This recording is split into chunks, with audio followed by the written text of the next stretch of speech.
Welcome to the Step Up workshop, presented to you by Step Up educators with campus advocates respond and educate to stop violence, also known as CARE. The CARE office provides free, confidential advocacy and therapy services to primary and secondary survivors of sexual assault, relationship violence, stalking, and sexual harassment, while simultaneously empowering the campus community to prevent power-based violence through educational presentations, events, and outreach activities. Our office is located on the ground floor of the University Health Center. Today, we are here to talk to you about bystander intervention. Before we move on to the next slide, instructors, please pause this video for a couple minutes to provide students time to fill out the attendance sheet by scanning the QR code. Students, please scan the QR code on the screen or enter the URL into a browser. It is important that all students present in the workshop are accounted for. Instructors, please pause the video now. CARE is a confidential resource, which means that any information discussed during an advocacy or therapy session is not shared with anyone. Clients received informed consent before participating in services. However, there are limits to confidentiality. CARE does have to report if you mention anything that is a threat to the campus community, talk about childhood abuse or neglect, reveal that you are suicidal or homicidal, or engage in any illegal activities against CARE or the university. Additionally, if you are a client with CARE, confidentiality cannot be guaranteed if the courts subpoena information from CARE. Since you are participating in this workshop with your class or group, your instructor might be considered a responsible university employee, which means they are legally obligated to report if you reveal that you are a victim of sexual assault. Please keep this in mind when sharing during a workshop. Now that you've heard from us, we will dive into the content of this workshop. Today, we're going to focus on the impact of power-based violence specific to a college campus. Power-based violence is different types of harm, such as sexual assault, harassment, or relationship violence. The learning objectives for this workshop are that you will be able to define power-based violence and apply bystander intervention techniques to scenarios. The main focus of this workshop is on sexual assault, but we will also briefly provide information about other forms of power-based violence. We want to acknowledge that this conversation might be difficult for some people. If you need to momentarily excuse yourself from the workshop, go get some water, or go to the bathroom to take care of yourself, we invite you to do so. This is an interactive workshop. Therefore, we invite you to participate, and at times, we will request that your instructor pauses the video to hear from you.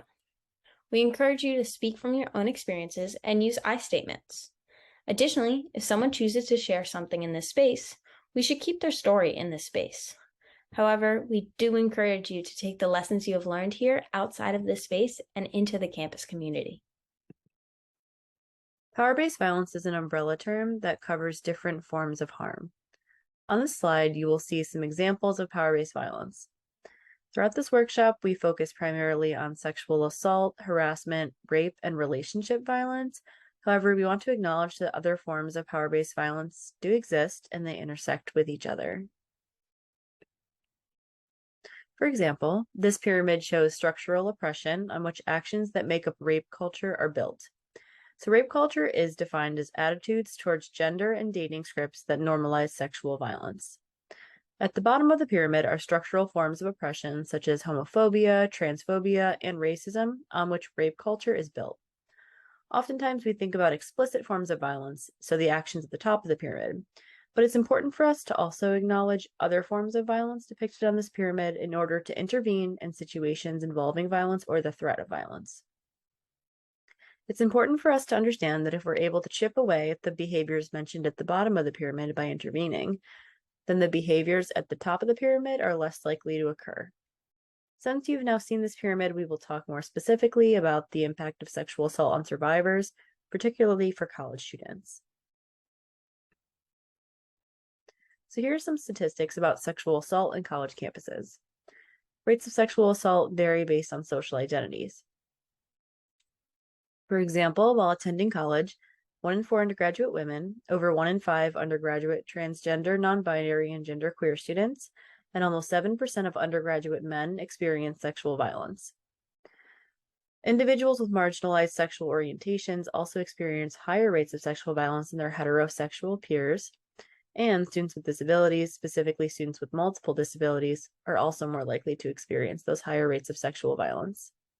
Some communities of color, particularly Native or Indigenous Americans, experience high rates of sexual violence as well. While these statistics focus on individuals who are assaulted during college, we also acknowledge that many individuals have experienced forms of power-based violence and trauma before transitioning to college, which can impact their experience while they're in college. So today our purpose is to better understand how we can contribute to creating a culture on our campus in which individuals intervene in high-risk situations to reduce the likelihood of violence and trauma. There are many challenges that survivors face, such as mental and emotional health challenges with things like depression, anxiety, and post-traumatic stress disorder. Also, a study from Know Your 9 found that about 40% of survivors take a leave of absence, transfer, or drop out after seeking help from their institution. Therefore, it's important for us to create an environment where survivors feel supported and safe and able to continue learning on campus. Lastly, whether you know it or not, you more than likely already know a survivor of sexual assault. When a survivor discloses, they tend to overwhelmingly disclose to their friends. In fact, one study found that 1 in 3 female students and 1 in 5 male students will receive a disclosure from a friend during college. Thus, it's important for us to know how to handle a disclosure, which we'll talk about towards the end of the workshop. Now we're going to talk about a skill set that you can use to intervene in instances that might lead to sexual assault. So we want to gauge what you might already know about bystander intervention. So in a moment, your instructor is going to pause the video. That way the class can answer a few questions out loud just about what bystander intervention means to you. So instructors, if you could please pause the video now, and then once students have responded, you can begin the video again. All right, thank you for participating during that last slide. We define bystander intervention as when someone sees a situation as problematic and steps in to de-escalate or stop the situation. Now, we will talk more about bystander intervention and how you can step in problematic situations.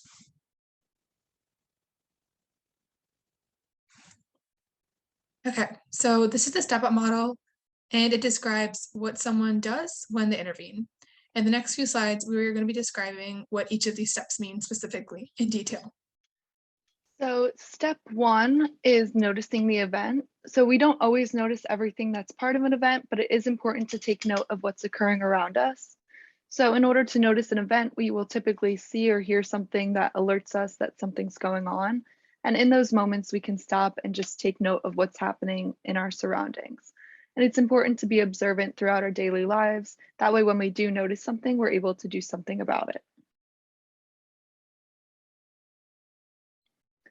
Step 2 is going to be interpreting it as a problem. So after you notice something, you will need to decide whether or not it warrants an intervention. So sometimes we need more information before we intervene or do something about a situation. And you can get more information just by keeping an eye on the situation or asking someone around you if they're also witnessing something. So that could be like, hey, I noticed something over there. Like, have you noticed anything strange about this situation either? And it's also important for us to note the red flags of situations which would lead us to intervene. So red flags are that gut feeling that you get when something makes you uncomfortable about a situation, and it's important for us to trust that feeling. So step 3 is assuming personal responsibility. So after identifying those red flags, then you'll assume personal responsibility. So you can hold yourself accountable by saying out loud, I'm going to go check on what's going on over there, or asking someone to come check on the situation with you. Because if you see something, chances are high that others are also seeing the same thing.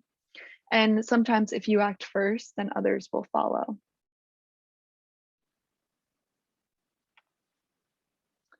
So once you've assumed that personal responsibility, it's time to intervene.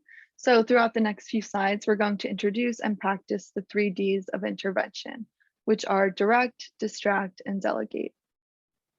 First D we will discuss is direct. Direct interventions are when you intervene directly into the situation. Some ways you can intervene directly are listed on the screen, and I'll explain each one to you. So calling it out and inviting in means starting a conversation with the person about why what they said was harmful. You can call it out as they say it in the group situation, or you can wait for a one-on-one moment by pulling them aside or waiting till the conversation is over to explain to them why what they said or did was harmful and to prevent them from doing it in the future. Another way is to ask them to slow down and for clarification. You could ask clarifying questions like, "What did you mean by that?" Or, "I don't understand. Could you please explain that further?" These questions usually get the person who did or said something problematic to think about it and prevent them from doing it in the future. Another one is something that you might already be familiar with from your parents or guardians giving you the look. This silent stare usually means you need to stop doing whatever you're doing now. Another way to do it, if you're comfortable with it, is to bring it home and personalize it by sharing a situation that you were in or a similar experience that caused harm to you.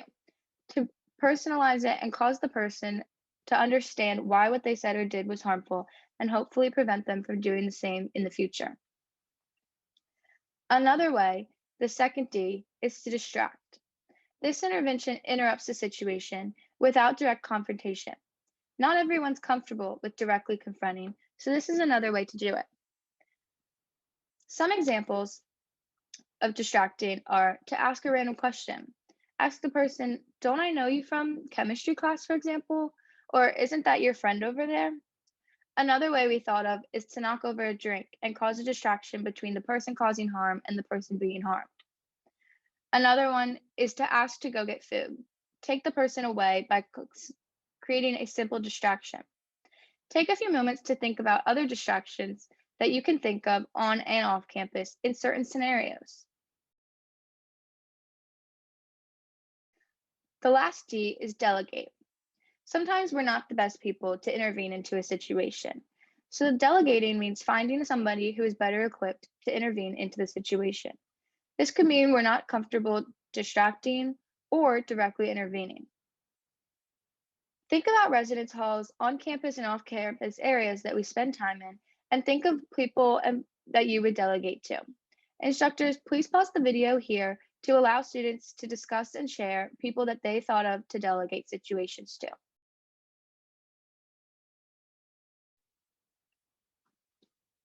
Some examples of individuals who you can delegate to are the person's friends. They might be better equipped or more comfortable distracting or directly intervening into a situation. Another one is enlisting others around you to help in the situation. We acknowledge that calling the police is not always the best option, but there's other people on campus and off campus that you can delegate to. Someone in charge, such as RAs, bartenders, risk managers, and emergency services. If you're uncomfortable or unsure, this may be the best option. It also has the added benefit of adding someone into the situation and not being the only one to confront or notice the situation. However, if someone is in immediate danger, you need to call emergency services.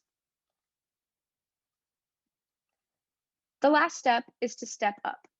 Make sure it is safe to intervene for yourself and others around you. If an intervention harms more people, it goes against the point. Early intervention is also the best intervention. Sitting here and absorbing this material as simply understanding bystander intervention makes you more likely to intervene and is a step in the right direction. Practice makes progress. The first time you directly intervene, distract somebody, or delegate, it might not be the perfect situation. But as you continue to do it and grow more comfortable using the 3Ds and bystander intervention, then you will make progress and become more comfortable utilizing this intervention steps. Our university community acts as a small society with its own culture. It's everyone's responsibility to create a culture that does not support violence and intervenes when problematic situations arise. Ask yourself, if not you, then who? So after hearing these steps, you might be thinking that you wouldn't be comfortable intervening or that you might not always be comfortable intervening. And there are definitely a lot of barriers that people face when intervening. So we want to acknowledge those and discuss them further. And it's also important to keep in mind that delegation could be the best way to intervene, especially if you are finding it difficult or potentially unsafe to get yourself personally involved in the situation. The first set of barriers we will discuss are bystander effect, conformity, and ambiguity. The bystander effect states that people are less likely to offer help when they're in a group rather than when they're alone. In many situations, individuals tend to diffuse responsibility for the situation because they think that someone else will take care of it. Humans are also very social creatures, and we like to do what other people are doing, which is called conformity. Because we typically like to conform to the norms of our group or social surroundings, we tend to participate in another concept called pluralistic ignorance. This commonly occurs when we're in situations where we may personally feel that something is not right, but the other people around us are acting as if nothing is wrong, which makes us more likely to react in the same way. For example, alarms go off on campus the first Wednesday of every month at noon to test if they're working. If you've been on campus long enough, you might not think much of it. However, if this is your first time on campus when the alarm sounds, you might look around and notice everyone is going about their day, not trying to seek cover in a building, which is what these alarms typically signal. Since other people are acting like nothing is off about the alarm ringing, you might continue about your day because other people are acting as if nothing is wrong, even though you still feel like something is off. Lastly, many situations may be perceived as ambiguous if we don't know all the details about what's going on. We may be asking ourselves, do these people know each other, or am I seeing something problematic? Not being absolutely sure about the various aspects of a situation could make you less likely to intervene because it's difficult to determine if something is really wrong. Next, we have cultural, personal, and experiential factors. We all have different cultural and personal and experiential factors that play a role in how we experience the world. They also play a role in whether or not we feel comfortable intervening in a situation. For example, my gender and stature may make me feel uncomfortable intervening directly into a situation involving two men that are bigger than me, may make me feel unsafe and uncomfortable and prevent me from intervening in a situation. With this in mind, it's very important that we remember that delegate is always an option. So if you don't feel comfortable intervening into a situation, find someone that does. So another barrier to intervention is relationship barriers. So if you have a relationship to the people involved, whether that was the perpetrator or the victim, those relationships can also act as intervention barriers. We also have the stranger versus friend. So we are typically uncomfortable or more uncomfortable intervening if a friend is a perpetrator. We might not want to like ruin our relationship with that person, even though what we know they're doing is wrong.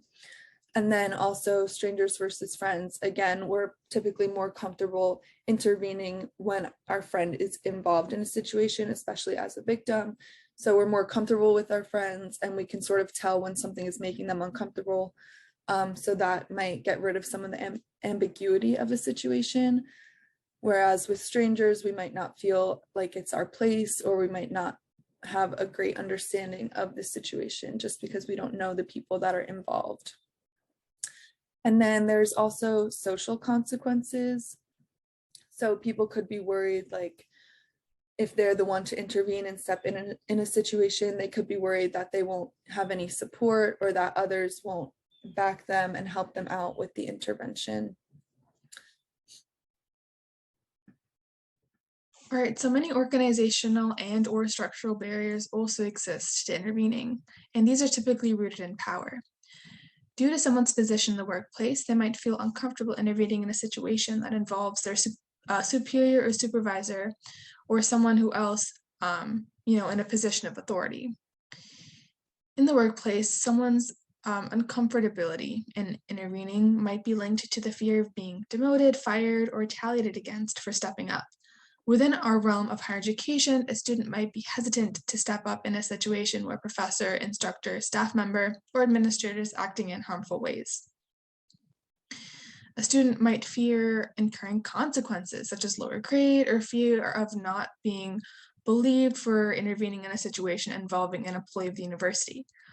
Furthermore, many people are afraid of intervening because they do not want to create conflict, which again might be the result, which might again, result in consequences. Stereotypes and prejudice associated with certain identity groups might be a barrier for some people in whether or not to step up and intervene, because they have preconceived notions about the people involved in the situation. There are also certain social norms that exist that normalize using violence as a means of resolving conflict. These social norms can make it more acceptable for an individual to ignore or fail to intervene in a violent or harmful situation. As we discussed earlier, social norms around campus violence can inform campus culture. Thus, if violence is not deemed a problem on campus, then people will continue to contribute to violence and normalize its presence. However, if the campus community sees violence as an issue, they may be able to create change. Finally, policies and legislations can also impact how people act as bystanders.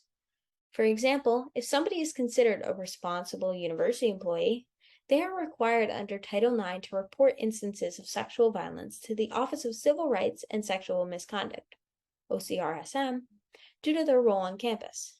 And they might be hesitant to step up in a situation because they don't want to report it. It should also be noted that many of the sexual assault reports to OCRSM are not investigated without permission from the survivor. Furthermore, someone who is intoxicated, especially if they're underage, or someone who has taken an illegal substance might be hesitant to delegate because they might fear getting in trouble for being under the influence. However, at Maryland, at the University of Maryland specifically, we do have a responsible action policy for substance usage, which says that if a student has alcohol or drugs in their system and is getting help for another student who has alcohol or drugs in their system, neither student will get in trouble for drug or alcohol use or possession. One example beyond campus policies is in relation to the lack of legislative protections for Black people and communities of color when faced with the use of institutionalized police violence against them. The lack of legislation could prevent someone from intervening out of fear of police violence if they were to get involved. Thinking of other ways to intervene rather than delegating to the police when people of color are involved will help you respond to more effectively in the moment. First, we will show you a video of various scenarios in which one can step up. Then you will complete an activity as a class. For this activity, you will be provided with a scenario. Your instructor will pause the video after each scenario and hear from a few of you on how you would answer the questions provided. We're going to see the first part of this video to see what types of situations you may encounter while at college.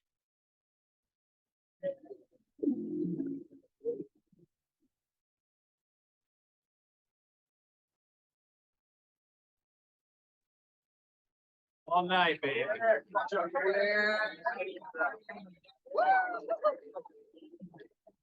Who's next?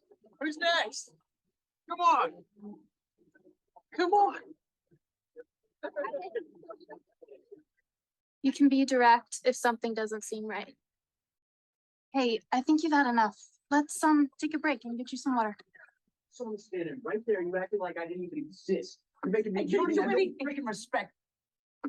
Hey, man, I don't think you should be yelling at her like that. Maybe you should take a walk.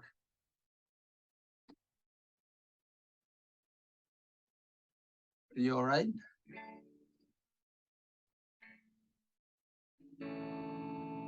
Hey, Jonathan, are you coming out tonight? No, I don't feel like doing anything or seeing anyone. Oh, okay. I hope you feel better. I'll see you later.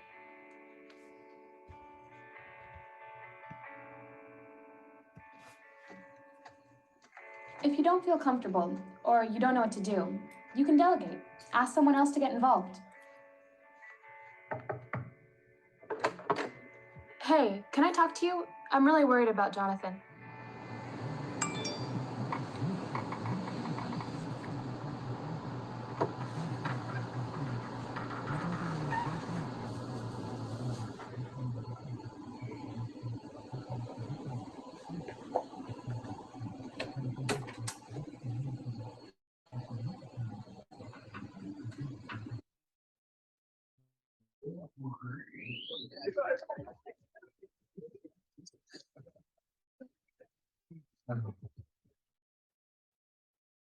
You want to get out of here? My dorm room's nearby. It's as easy as causing a distraction. My roommate's really drunk. Could you distract him while I get her out of here? Yeah, absolutely. Hey, buddy, aren't you in my econ class? Your econ class? Yeah. Hey, you look tired. You want to go back to the room?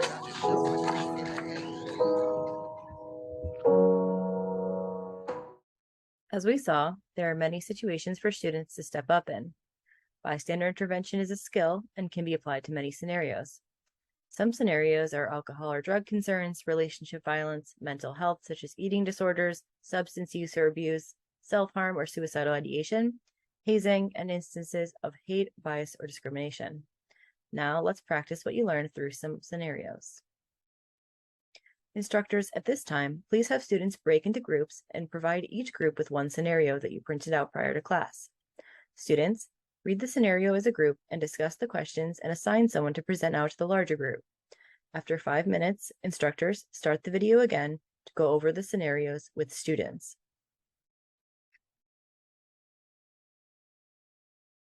Here's the first scenario. You and your friends are going to happy hour. At the bar, your friend Joe sees your friend Alex. You are sure that you saw Alex put something in Joe's drink. Instructors, please pause the video here and have students answer each of the questions on the screen.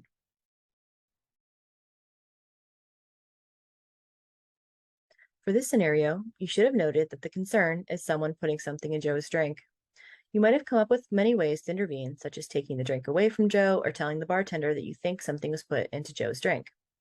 While everyone's personal barriers are different, the personal barrier that you might have identified is that you're friends with Joe and Alex, so you might fear how Alex will react to you warning Joe. For the second scenario, you are scrolling through Twitter and see some members of a student organization on campus posting about the upcoming initiation for this year's incoming members. Current members are commenting on the Twitter thread about their plans to follow the traditions of previous years, which includes forcing new members to excessively drink alcohol and participate in humiliating activities. The thread receives a lot of likes and retweets. Instructors, please pause the video here and have students answer each of the questions on the screen.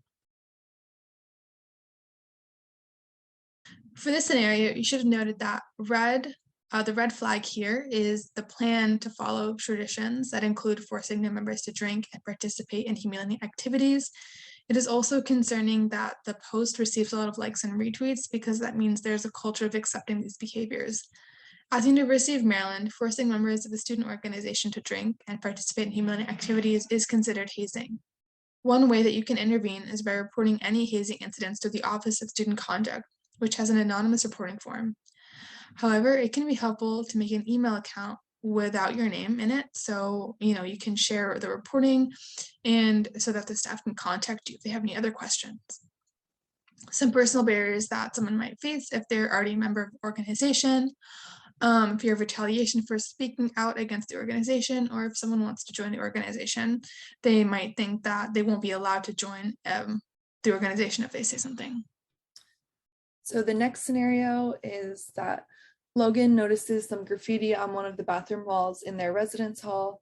After looking at it more closely, Logan recognizes it is a racial slur. And as the weeks go on, the graffiti gets worse as more racial and homophobic slurs appear on the walls, as well as symbols of hatred. At the end of the week, Logan walks into the bathroom and sees someone writing a slur on the wall near the sink. So instructors, again, you could please pause the video here and then have students answer the questions. So one of the concerns for this scenario would be that there's graffiti on the wall, and then obviously the nature of the graffiti itself. Some ways to help here would be by reporting this graffiti to the RA for this floor or this building. You could also intervene by delegating this to the Bias Incident Support Services team through the Office of Diversity and Inclusion. And then a few barriers that might be presented for someone in this situation could be the fact that Logan probably knows this person who's doing the graffiti since they live in the same residence hall. And then secondly, if Logan has any of the identities that are being targeted on the wall, then they might feel unsafe directly intervening in this situation. This is the final scenario. Taylor and Parker have been dating since the beginning of college, and they are two people you typically hang out with. Recently, you've noticed that Parker seems a bit closed off and avoids talking about their relationship with Taylor. One night, you notice Taylor aggressively grabs Parker and takes them into a room. and you overhear yelling and crying. Instructors, please pause the video here and have students answer each of the questions on the screen. What are the red flags or concerns in this scenario? The red flags are that Parker is being closed off and avoiding talking about their relationship. There's also aggression in the grabbing of Parker and the yelling and crying. Some ways that you can help is by directly intervening and knocking on the door and checking in, saying the food is ready if you have prepared food to distract them, or you could ask one of them to come help you with a task. What are some personal barriers? Personal barrier is that you know Parker and Taylor, and you might not want to get involved in their relationship. You also might be afraid of being physically harmed if intervening and knowing both of the individuals involved. Thank you for participating in these scenarios. Before discussing how to respond to disclosure, we do want to note that we use gender-inclusive names and pronouns throughout this section because anyone can be the perpetrator or the victim of violence. Now we will discuss how to respond to someone if they disclose to you that they have experienced power-based violence. As we mentioned earlier in the workshop, if a survivor discloses, then they tend to tell their friends or family members. Therefore, it's really important for us to know how to respond if someone discloses to us. If a person perceives a response to be negative, hurtful, or minimizing, they're less likely to seek help from other resources. Supportive reactions are linked to an increased chance of positive healing for the survivor. We use the talk method as a way to remember how to respond to survivors. A survivor revealing their trauma is courageous, so it's really important to thank them for sharing their experience with you. It can be tempting to help someone and try to tell them what to do if you're trying to help them, but instead, you can really ask a survivor how you can help them. It's okay to provide them with resources that you know about, such as care, but you want to center the survivor's decision. The perpetrator of the assault just took away the survivor's power. By allowing the survivor to tell you what they need, you are giving power back to the survivor. Listen without judging them. One way to do this is by not asking why questions or asking for details. While you might not intend to blame them for the assault that they experienced, sometimes the survivor might perceive these questions as blaming them for being assaulted. One way that you can support them is by telling them that you believe them. Finally, continue to support the person who disclosed to you. This continued support does not necessarily mean that you have to continue talking to them about their experience. Support can look like doing activities that you both enjoyed prior to you learning of the assault. Support can also look like giving them your undivided attention if they do want to talk about their assault again. So thank you all for joining us today. If you need to get in contact with our office, all the information is here on the screen. We also have a crisis line that we recommend everyone putting into their phone. It's written in blue on the screen here. And additionally, our office can provide emotional support, crisis intervention, and access to resources such as medical care, academic support, legal services and reporting options, housing options, financial assistance, and short-term therapy. Also, if you're interested in being a member of one of our Care Peer programs, please feel free to scan this QR code at the bottom left corner and fill out an interest form. And we encourage you all to sign up for other workshops within your student organizations or attend various events that occur with our office throughout the year. This is the last slide of our workshop. Before we end, we do want to provide you with a space to reflect upon what you learned and provide feedback on this workshop today. Both students and instructors can access the evaluation at the QR code and URL on the screen. Thank you so much.